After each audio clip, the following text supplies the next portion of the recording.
Ms. Frockmeister, you were a professional shepherdess before you became the operations manager at Bobby? That's right, herding sheep for 20 years in Montana. But when I turned 30, I had an epiphany.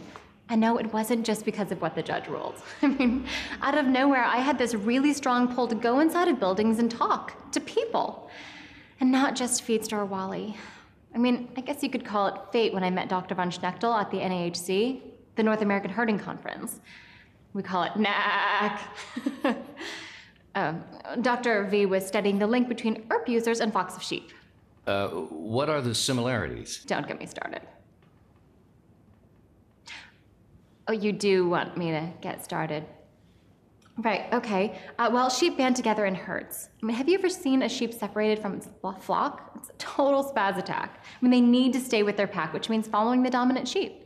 They get so freaked out being out on their own that they'll follow the leader even if it means suicide. Once, I stopped by the river to give the herd a water break, and the lead sheep thinks he sees a competing alpha sheep. Threatened, as male sheep always are, he charges the sheep. But whoops, it's his own reflection, and he charges the river.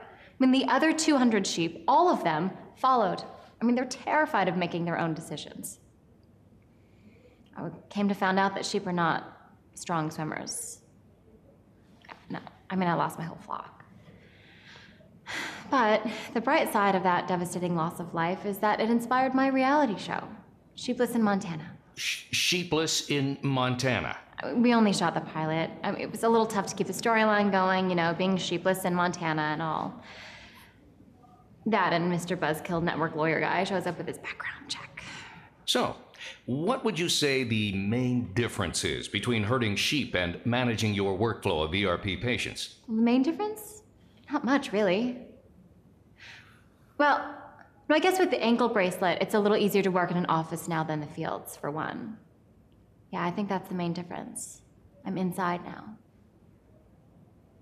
I mean, I still get to see feed store Wally whenever I go home, and he's got a shed, but I never go into that. Well, we will look forward to what your research turns up. If you want a sneak preview of our findings, I'm serious. Just watch Flocks of Sheep. Trust me.